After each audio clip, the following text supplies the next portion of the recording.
Good evening, good evening, good evening. May the peace of God be with you. I'm so excited to be sharing with you tonight, which is oddly enough our last Bible study for the evening, for the year.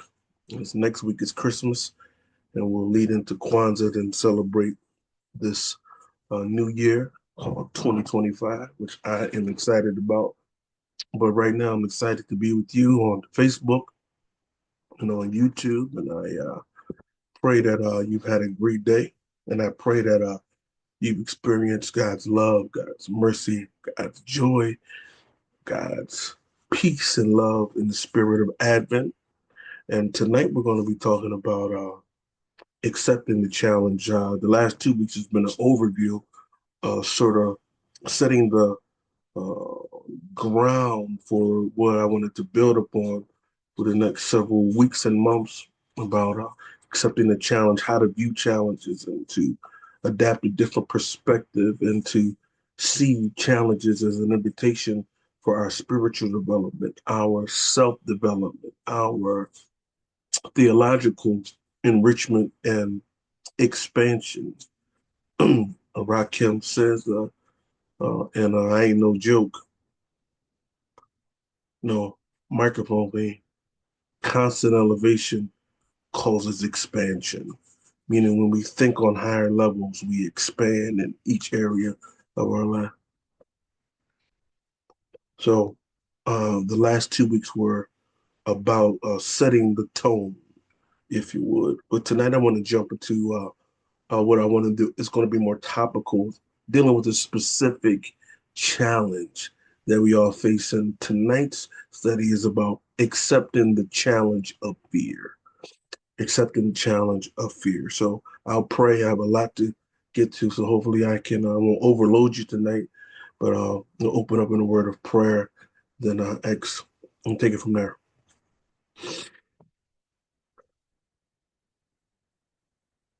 Lord, we are so grateful for this moment, these seconds, this minute, this hour you have allotted for us tonight. It is a gift. This present moment is an amazing gift. And we are grateful, extremely grateful to be able to share it together and to learn and to wrestle and struggle and to do the work to raise good questions and to look at ourselves in the mirror and see your divine reflection. Speak to us tonight about how we maneuver and how we proceed and how we thrive, even though we have our fears. Help us to move on the inside so we can move on the outside. Use us in this moment as we hear from you. In the Lord's name, amen.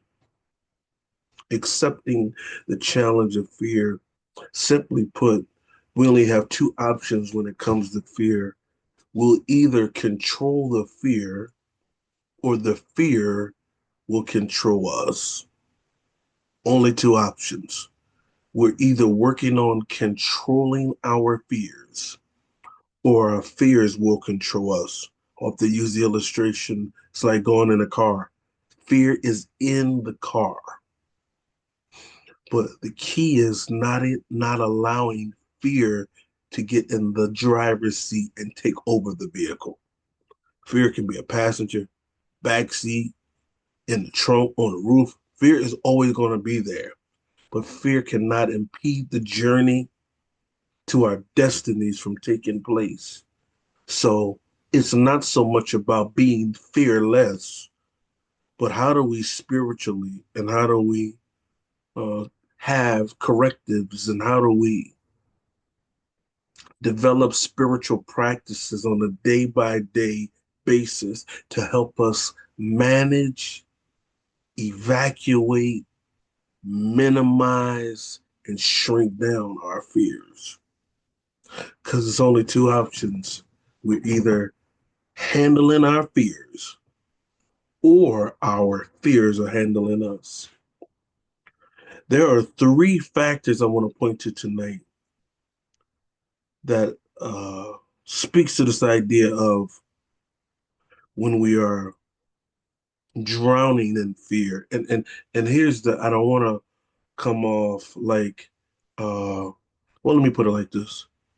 Each of us has to get honest about our fears, whether it be mortality or financial ruin or dealing with this regime that's coming in to the White House in January, or dealing with the basics of having tough conversations with people. Whatever the fear is, uh, uh, we will never live a life without fear, but we just have to find ways to make sure fear is not the determining factor, that our life is not driven by fear, that our life is not fueled by fear. We cannot allow our lives to be identified solely by what we're afraid of. And you'll run across people, and maybe you're one of them, where your whole life is dictated on what you won't do, what you won't try because you're afraid. And courage is the ability to move forward even though you have your fears, but you move on anyway. And that's what faith helps us to do, to look our fears in the eye and say, I'm going on anyway. I'm moving on anyhow. I won't allow the fear to immobilize my future, my destiny. I'm not going to allow it. So there are three factors, and I lifted some of this from Tony Robbins before we look at some text tonight. And one attribute of someone who's trapped in fear and may not even know it, one is perfectionism. The need to be perfect is a mask we wear to protect ourselves from finding true intimacy and connection. It's also the lowest standard in the world because it's impossible to achieve. And perfectionism is a mask for fear. Perfectionism is a low standard, Tony Robbins says, because no one can achieve it. And excellence is always better than perfectionism. See, perfectionism sometimes will keep you from trying. Perfectionism will keep you from not wanting to mess up. But excellence compels you to create. And you realize that even when you mess up, you learn and you learn what to do and what not to do. So perfectionism becomes a mask uh, that really is camouflaging our fears. Secondly, when we're trapped in fears, we're bound by settling.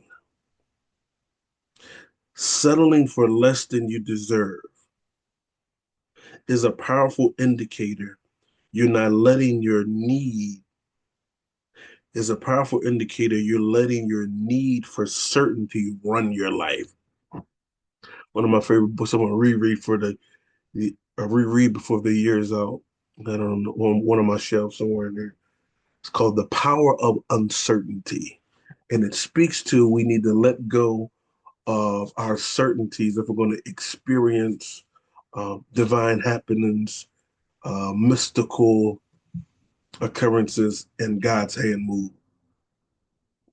He says, settling for less than you deserve. That could be your career, in your family life, the treatment you accept. I interviewed Dr. Diane Turner for a piece I'm doing about the 40th anniversary of the Charles Blockson collection that she's been curating for almost 20 years. And she says, when you don't know who you are, anybody can name you. And and it's we know we are engrossed in fear when we allow folks to name us. And some people will keep calling you and keep naming you and identifying you, and you're not longer that, and you're not any, and you're not that person any longer. And those of us who accept that kind of treatment, that less than what I deserve, I just go and I take whatever's given to me. I take any payment they want to give me. I take any treatment. I take any kind of the way you can talk to me any kind of way. That's a person who's settling, and there's a fear there. And if you look at any, do some introspection in each of our lives.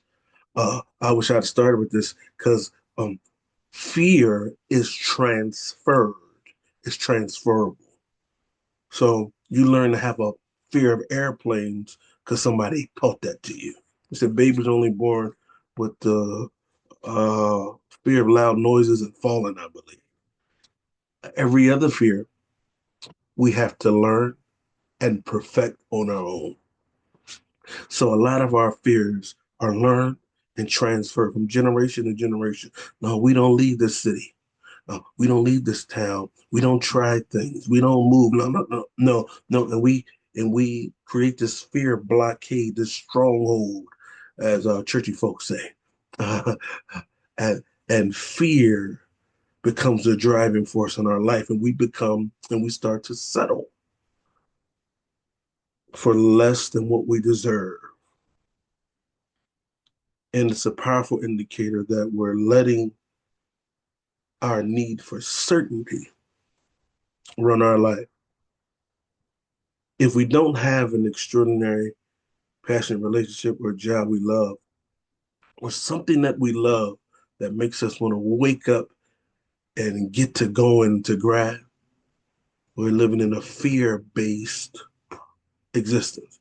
Not every day is going to be like that because you could be doing what you love and still get up on the side of the bed inside. But if you're doing that way more than waking up and enjoying life and having a healthy, positive perspective, if you're not waking up like this is the day that the Lord has made, I'm going to rejoice and be glad in it. If you do some sleuthing, some detective work, you'll find out that it's a fear somewhere. Fear calls us to the state of perfectionism, and fear causes us to settle. And lastly, procrastination. Big, big red flag when it comes to fear. Always putting off your goals until tomorrow or when I have more time is a classic delay tactic of those who are living in fear. It's time to stop making excuses and start moving. It's a delay tactic. I'll wait till tomorrow. Even simple things like phone call. And me, uh, I am working on this day by day. And I always know I had it. I wait till the last day to start my research for a school paper. And I'll wake up, I'll stay up all night, read 30 books, write a 45-page paper and get an A on it. But that's not normal. And that's not still, then I can trick myself to thinking that's how it is. But I really had the light put on me 2 Christmases ago. I sprained my ankle. Um, and we went to the mall because we had Santa come to the church. And, we were going to King of Prussia, and Camille wanted this gift for her mother. We didn't get it. I was like, I will get it next time. And I justified it by saying, looking for a deal. And I heard her say these words, Eddie, you are procrastinating. Because she knew I had it. I had more than what was needed. But it made me investigate that fear of not enoughness that still creeps up and tries to control my life. And she called it out at me without even knowing that she highlighted an almost 30-year battle that I had. Even when I have more than enough, still can procrastinate like I have less than enough. We'll get it tomorrow.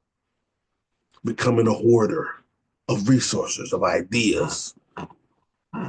And procrastination is one of the greatest indicators of fear based living. Putting it off. Months have passed, still haven't done it. And that's the one It really hit me when looking at this study. You'll need to put some amen, some emojis or something in the comments if this is speaking to you. So once again, the three big red flags of a fear-based existence: perfectionism, trying to come off as if you are flawless. It's a protection of fear. Settling, another protective of fear. And you'd rather stay crawling, even though God is giving you wings to fly. You say, no, we don't try that. In the story of Joseph, they had a lot of beef with Joseph, and a lot of it is real. He did try to shine on him. Pride told on him being daddy's favorite and youngest. But the thing about it, Joseph, when he was dreaming, his brothers were in effect saying, we don't dream. They said, let's go take him and put him in a pit and sell him and see what happens to the dream and the dreamer. Joseph's main offense to them was not the coat, the Technicolor coat, as the place is, not just uh, being Jacob's favorite, but I believe the major transgression was him dreaming, because they come from people who work in agriculture. That's all we've done. That's all we're going to be. And his dream was a threat to their settling. Procrastination, always putting it off for tomorrow. I'll get it done tomorrow. And all of these, procrastination, settling, and perfectionism, they protect and cultivate the fear in our lives. Teach Pastor Group. And here are some factors, some keys about handling fear. Determine your source of anxiety. You got to point that thing out. If it's financial, if it's health related, if it's family related, we got to identify it. We can't heal what we don't identify. If you're living in fear, your anxieties have escalated to the point that they're running the show, and you're thinking about your worries constantly without mindfulness to what's behind them. To stop living in fear, we got to pinpoint the causes.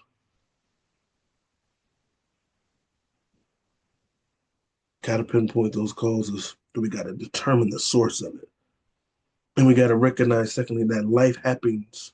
Life happens for you. Oprah says everything changed for her. She says, life doesn't happen to me, life happens for me.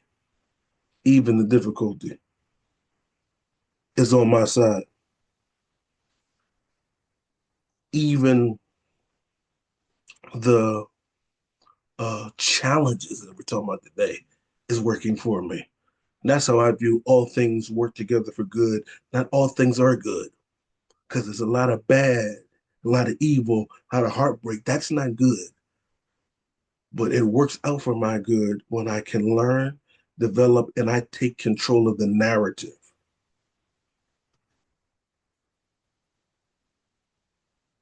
So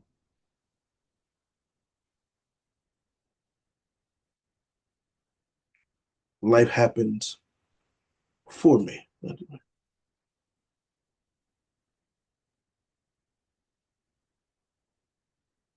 Life happens for me, not to me.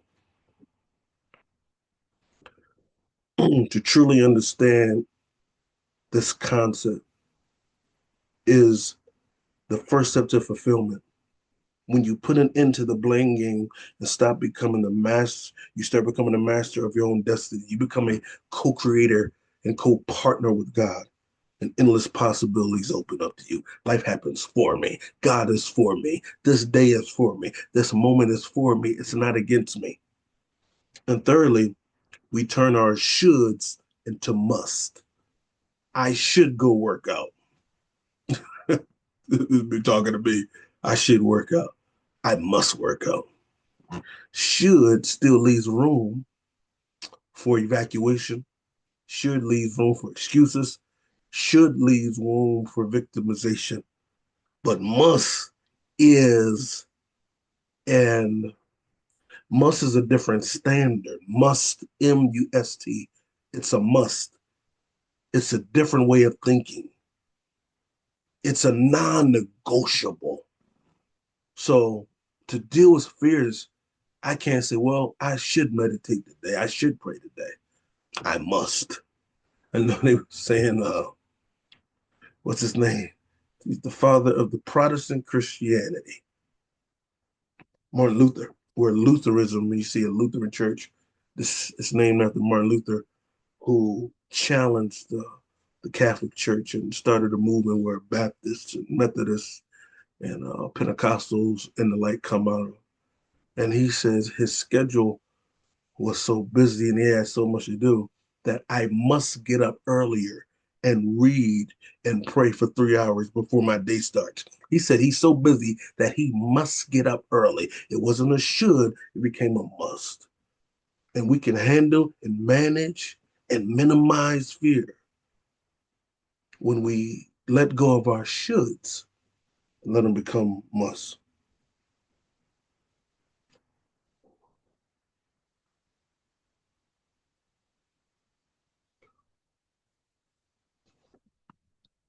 So turn with me to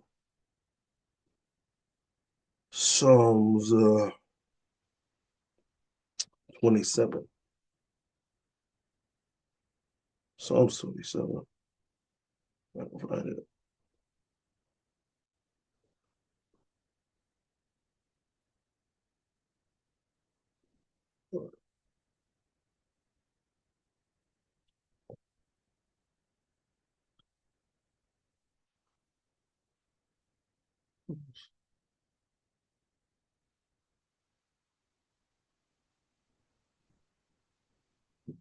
Find the new revised standard.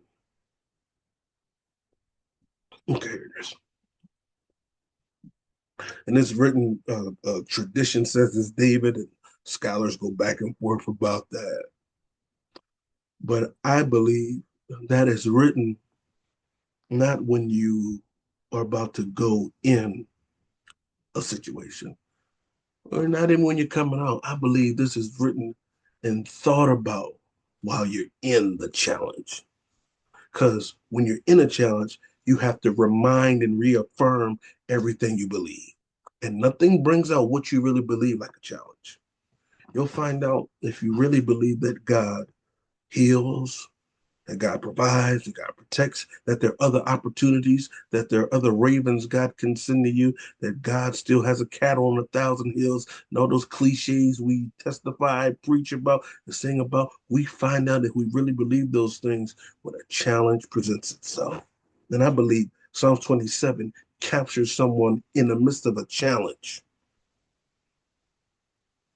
who is reaffirming their faith. The Lord is my light and my salvation. Whom or even what shall I fear? The Lord is the stronghold or strength of my life. Of whom I'm adding, or what shall I be afraid? When evildoers assail me to devour my flesh, my adversaries and foes, they stumble and fall. Though an army encamp, this is the Davidic part where David is leading this army. So would lead to those believing this comes from his pen. Against me, my heart shall not fear. Though war rise up against me, yet I will be confident. That's someone who's in the midst of something. One thing I ask of the Lord, and this is what I'll seek, that I may dwell in the house of the Lord all the days of my life. So in the midst of a challenge, you and I have to reaffirm and remind ourselves of what we really believe, of what we believe God can do. And we have to have something to look forward to that's greater than what we're going through. I said a whole lot right there. Should have said that for Sunday. We all got to have something that we're looking forward to that's greater than what we're going through. He says, the war is rising against me. They got an encampment against the army. But one thing is greater than that. He says, you know what? I desire not just to defeat my enemies, but I desire the house of the Lord. You got to have a big vision to get through a challenge. You got to have something bigger than what you're going through. He says, I want to live in the house of the Lord all the days of my life, to behold the beauty of the Lord and to inquire in the Lord's temple. For God will hide me in the shelter in the time of trouble, will conceal me under the cover of God's tent and set me high upon a rock. In those days, they would be on low plains and valleys, as you read about Psalm 23. And whoever got to the elevated rock was seen as the one who conquered, the one who accepted and won the challenge. Now my head will be lifted up. And you have to believe it already happening and done while you're going through it. Trust me, he's not lifted up now. He's trying to restore, as Howard Thurman would say, the inner resources. Now my head will be lifted up above my enemies all around me, and I will offer in God's tent shouts of joy, and I will make melodies of the Lord.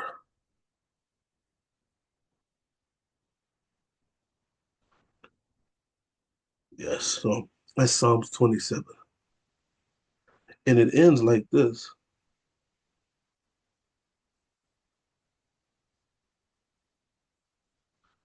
wait, I say on the Lord. Be of good courage.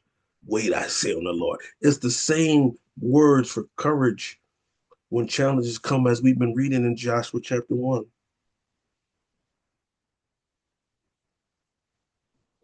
Wait, I say on the Lord. So, man, I overdid it a little bit. I won't get to all my scriptures tonight, but we'll pick this up in a few weeks. But I want to share one more with you. And this is more than the scriptures, like an affirmation.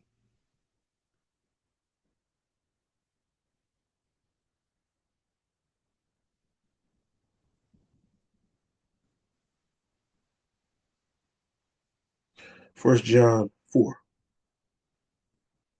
First John, this is one verse. As a matter of fact, we're going to start at verse 16, the B section of verse 16 in some translations. God is love. Whoever lives in love lives in God and God in them. This is how love is made complete among us, so that we will have confidence on the day of judgment. And I don't want you to read that in a purely eschatological sense. Eschatology means the study of the last days, the last things. It's a million ways to look at those. I'm no expert. I just know God got me. And if God got me, I don't know what's going to happen at the end, but I'm going to be with God. I don't need the specifics, but I want you to see this judgment day as this kind of moment of truth, this challenge, uh, where I this test where I get to show off in the exam everything that I've studied. So I want you to see it like that, not just uh, whatever your views are about the last days. This is how love is made complete among us, so that we will have confidence on the day of judgment. In this world, we are like Jesus. There is no fear in love, but perfect love, complete love, all encompassing love drives out all fear, because fear has to do with punishment. So when we are in fear, we're allowing it's self punishment. The one who fears is not made perfect in love. So we are in fear. We are presenting our incomplete selves. When we are in fear, uh, it says there is no fear in love. So at our best, when we are loving, when we are in fear, we are incomplete, fragmented. It says the one who fears is not made perfect in love, not made complete. Telios, tell ye, L-I-T-E, Leious, television, telescope. So to be this love, being perfect means to see. So fears, when we're in fear, we're not our best selves. We are fragmented. We're not made whole. But perfect love, complete love, not flawless perfectionism that we talked about earlier, but complete love drives out fear. And you need, and I need that kind of love to drive out these fears day by day. They're going to keep coming back. Keep coming back. We got to drive them out. Thank you so much for being with us tonight. Enjoy your holiday season. God bless you. Merry Christmas, Hanukkah, Kwanzaa, and all the like. Thank you.